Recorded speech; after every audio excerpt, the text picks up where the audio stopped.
G'day guys, my name's Josh, you can call me Zhawoodle, and welcome back to 7 Days to Die. We're back in Alpha 20 and back in Zhawoodle Park in my building and testing world after a little bit of a break. It's been a little while since I've been here, but I've got that itch that I need to scratch. The other one that I can actually scratch, and that is to build myself another base. And I've come back today because I want to do what people have been asking me to do for quite a while. There's been a lot of comments requesting this, and I've put it off, but now it is time. I'm going to build myself a bedrock base, a pit all the way to the bottom of the world so you can drop zombies down there like they're going down a deadly water slide and kill them when they hit the bottom. That's what I've come to do. I have some ideas on how to do it and how best to utilize some things we already know. But it means we have to dig ourselves a gigantic hole. I have to find a place to do that. Just trying to look for a nice quiet corner. I reckon over here. That ought to do it. Kind of in line with the different kinds of force fields. Oh, I still miss the Arrow's Thought force field. It lasted so long and did so well for us, but it is now gone. And I reckon just like over here somewhere is the place to do it. Now, personally, I don't particularly like bedrock bases even, to the point where I can barely even say the words, because it just takes so much effort to dig a pit that deep. It's a lot of digging.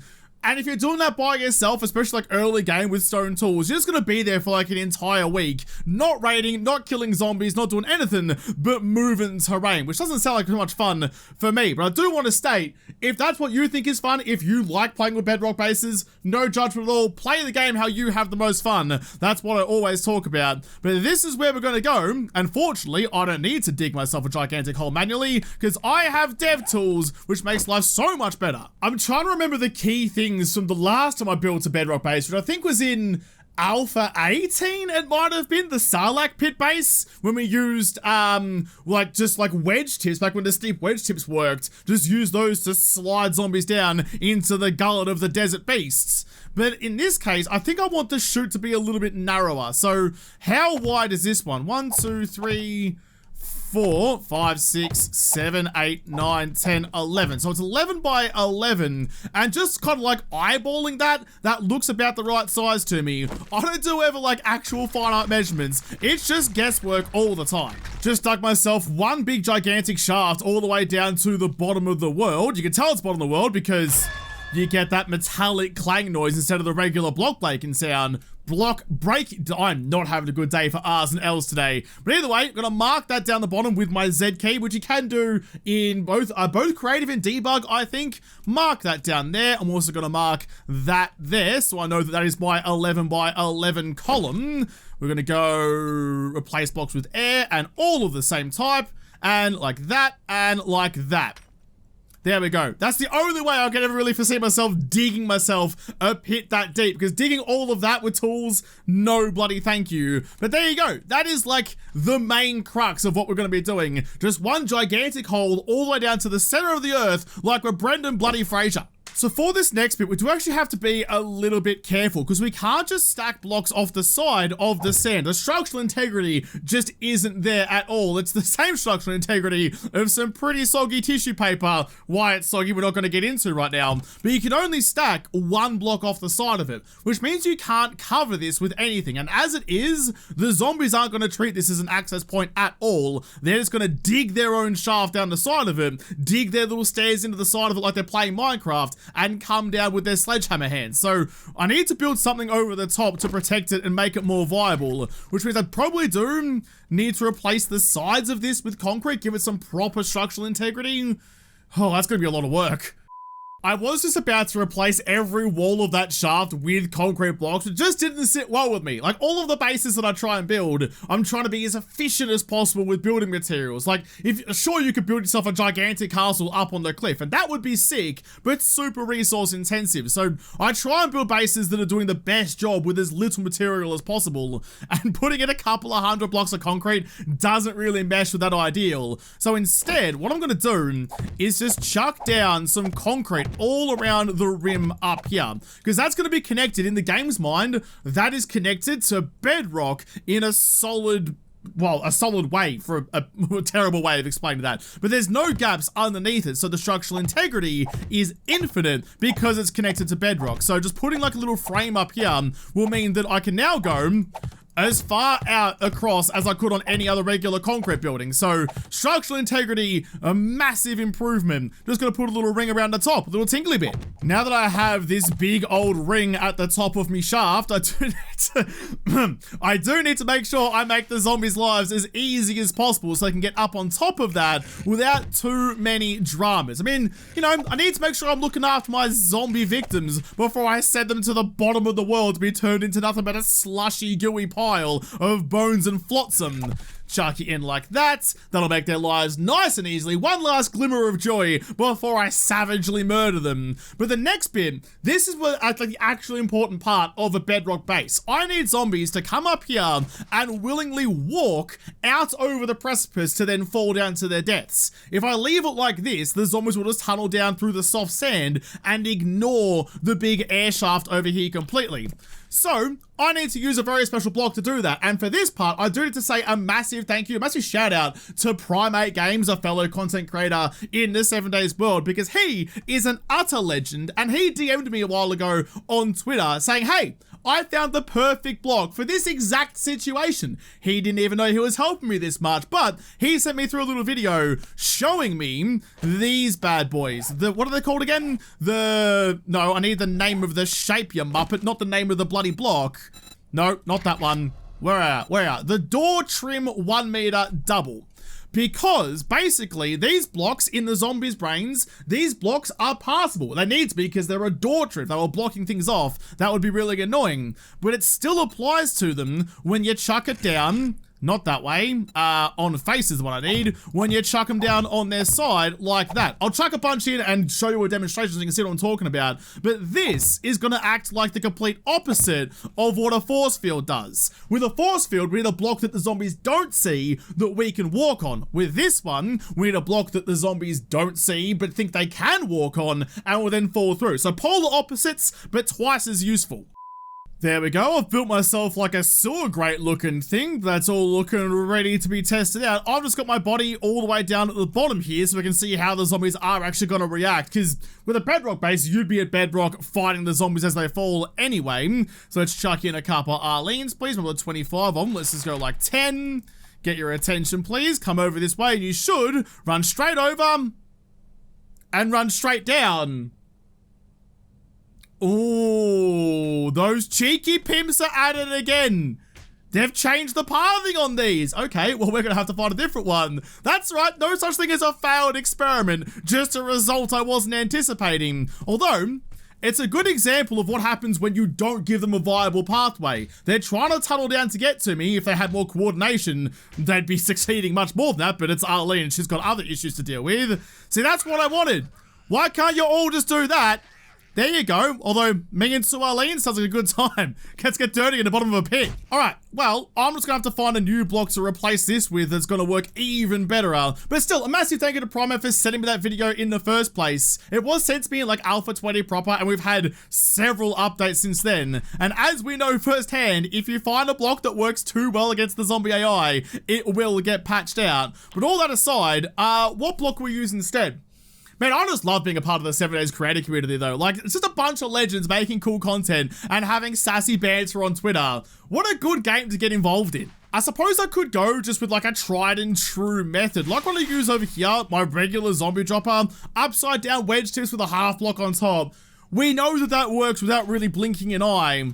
But I want to find something better, you know, like that's good, but it'd have to have like 4 platforms all over the top of the pit, and that would just kind of look a little bit silly to me. There's got to be another solution to this. Let's have a little bit of scour and see what we can come up with. So what blocks will the zombies think they can walk on but can't actually? What options do we have, and are there any left? I'm thinking mainly about what new blocks they've added. The old blocks, the blocks we're used to, have their AI pathfinding stuff pretty much sorted out without too much of a drama. Maybe a different kind of trim, maybe they just sorted out for that one particular one, not the others. I don't know, it's hard to know what the options are. What other new blocks do we have available? What looks interesting that might work out for us? Anything at all? Anything looking fun? Isn't there like a thinner version of you? Actually, there might be. If I can find, how thick are you actually? What do you look like? Nah, too thick, too thick. That one, that's the one I needed. Okay, let's give you a whirl and see if you work a little bit better. Let's see what we come up with. Before I even give this a paint job, I'm just gonna give it a whirl, though I'll be honest, I'm not loving the way it looks. It just doesn't sit well with me. Aesthetically, it is not as pleasing as some other things. Give me some Arlene's, come over here, please. I need you just to run straight towards me. No, okay, you don't work either. All right, fair enough then. That is a complete and utter bust. You could just stop.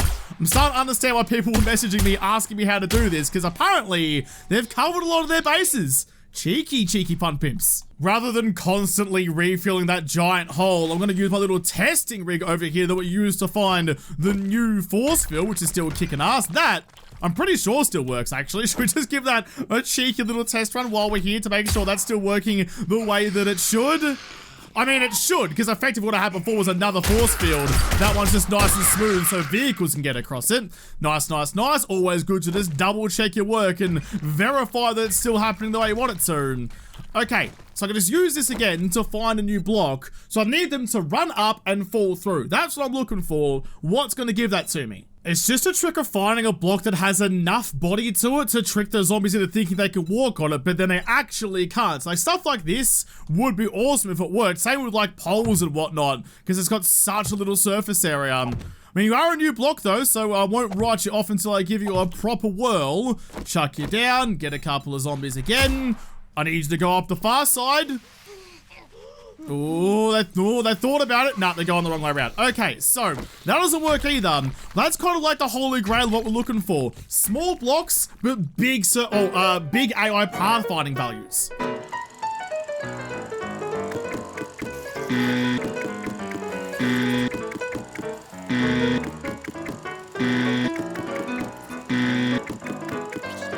Many hours later.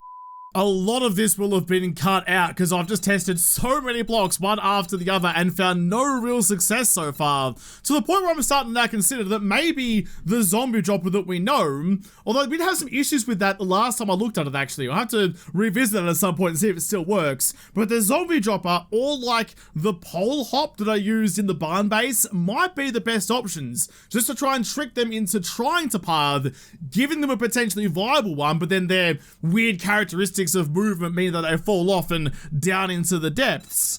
There's not a lot of options. The fun pimps may have plugged all of the AI pathing holes. Ooh, this could be getting pretty dicey. Maybe I'm overthinking this. Maybe I'm thinking way too hard for a solution that's way simpler than I thought it was going to be. So the old system was, the old way I got this to work was with the wedgie boy, because they used to be slippery to zombies. You go on face, you chuck them like that, and they'd slide right in. Maybe with the new, because we're still using new blocks where the pathing hasn't been sorted out, I hope. If I get the new narrow blocks, I mean, it's the same idea, just skinnier, less traction for zombies. Let's give that a whirl. Let's go all the way down, make ourselves a little cheeky-deeky zombie slip and slide even. Grab you, grab that one, chuck you there. Nope, that's the wrong bloody block. Why didn't you change for me? That one, the fat one, and put you right on the bottom. I mean, you gotta think that'll work. It's still attached to the ring at the top, so it's nice and structurally stable. I'll chuck my body at the depths and go all the way back to the top. I kind of hope this doesn't work now. It's gonna be really annoying if it does. Come over this way, please, Arlene. What's she gonna do? Son of a bitch. Are you kidding me? Oh, no. Oh, it's so simple. Why didn't I try that first? God damn it, me! I'm annoyed, and I'm frustrated. The solution was easy and there in front of me this whole bloody time, and I had to go and overthink it, like the flapping galah that I am.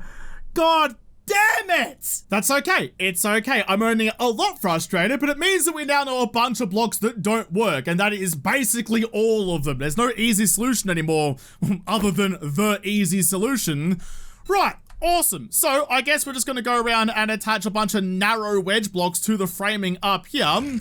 there you go. You know, that's why I make these videos, so you guys can benefit from my mistakes, of which there are many. The only thing I don't like about the narrow wedge blocks is there's no, like, inside corner for them. There's the outside corner, which is sick. You can make yourself like a pyramid if you really wanted to, but there's no way to kind of match it up nice and easily on the corners. There's not that I think there is.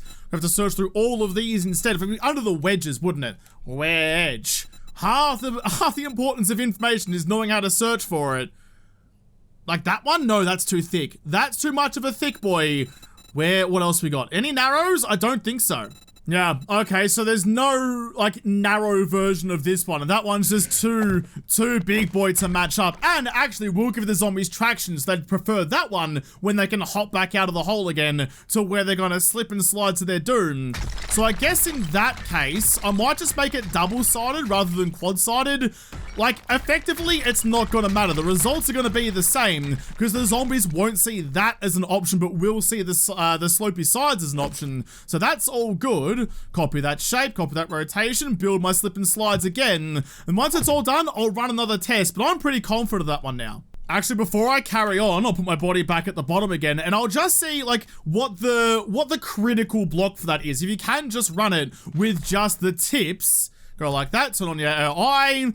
Is that going to be enough for you? Enough for one, but not quite for all of them. They're still pretty intent on digging their way down. That's not a good enough strike rate. I'll keep going and build like the next piece on piece on piece and see at what point is the tipping point for them to jump to their deaths. But just one isn't enough.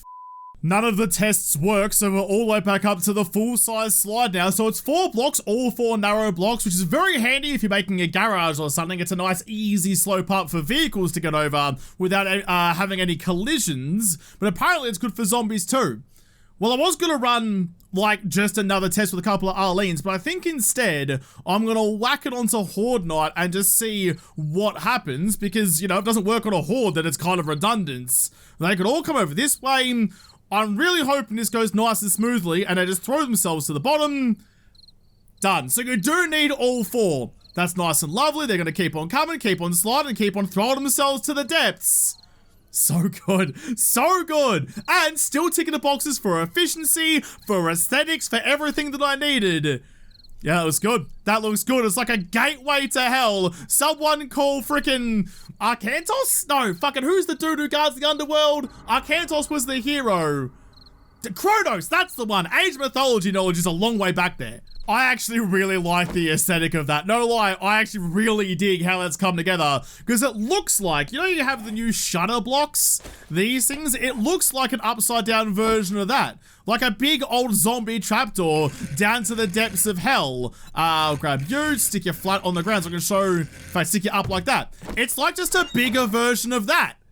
Almost identical. That's actually really sick. I like that a whole lot. So now we have the critical point of that done.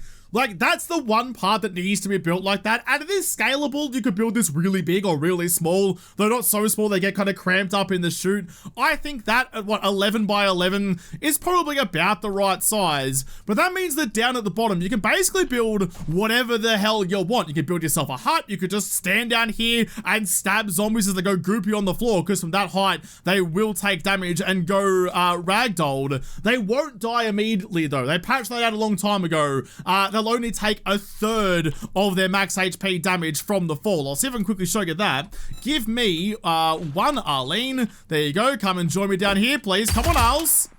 Where are you? I know you're up there somewhere. There you are. Look at that. That's a long way to fall. Nice. Quickly turn on your AI. So you started with 257, fell all that way, only took 50 points of damage, which isn't even a third, actually. That's like a fifth. You took a fifth of your damage. That's not really much at all. So you can't insta-kill them anymore, which is why pit bases used to be popular way back when, but still super handy, because when they fall down like that, you can murder them without too much trouble. So without that insta-kill fall damage, really the only positive, I suppose, to using a bedrock base, in my opinion, this is all just my opinion and why I don't really use them in my gameplay, is that because it's at the bottom of the world, those blocks at the bottom can't be broken. So if you have like a demo or something fall down here, give it, oh, ow, no, not like that. You come down here, please, so I can show what the dick I'm talking about. There you go. So if it's down there, if you come a little bit closer, please, away from the stuff that actually can be broken, and he does explode out in the middle out here, nothing really happens. So you like remove that threat of the demolisher because the blocks he's standing on can't be broken. So you really like make yourself an arena that you can just sit up here with M60s or rocket launchers or whatever gun you choose and just hose into the zombies as much as you want. The structural stability, whatever platform you build, relatively stable. That's kind of the only trick to it, I suppose. The other added benefit of having a bedrock base is on nights that aren't horde night, screamers can't find you because you're too far away from the surface where they spawn, so you don't really have to worry about screamers so much. But that's really about it. But if you want to build yourself a pit base, then go for your life. That is how you do it. Little trapdoors of doom up the top up here. I don't think I need to run a horde. Like, you don't see me fight a horde at the bottom of the barrel because you do that how you prefer. So with that, guys, I am going to leave this video here. It might actually end up being a little bit short given all the time I wasted testing blocks over there for no bloody reason. Yes, I'm still annoyed that it was such a simple solution after all of that, but we got it done. We have a bedrock horde base. And it works really well. You want to send the horde to the bottom of the world? That's how you do it. But I haven't come up with a name for this yet. I don't know what I'm going to call it. So I'm going to leave it up to you guys. Whatever like that top voted comment for a name for this base, that's going to be the official one because I can't be bothered coming up with one myself. I'm thinking something like, you know, trapdoor to hell or something like that. I don't know. I'll leave it up to you guys what you want to call it. But it's cheap. It's efficient. The only downside being all of the digging you would have to do. And I'm too lazy to name the thing, I'm too lazy to dig the thing. But there you go, bedrock base, done. I hope that answered all your questions. Those of you who've been asking me to come up with a solution for it, I hope that scratched your itch like it scratched mine, and you can build what you wanted to build in your game and have the most fun, because that's what we're here to do. But I have some other ideas for something like this. Now that we have this component done, I have some other things I want to build, but I'll have to come back and build those things in another episode because this episode is done. So thank you guys for watching. Most of all, thank you to the patrons of Patreon who made this episode possible. If you liked, make sure you hit the like button down below and subscribe to this channel. Follow me on Twitter. If I don't talk to you there first, I'll see you in the next episode. Have a good one.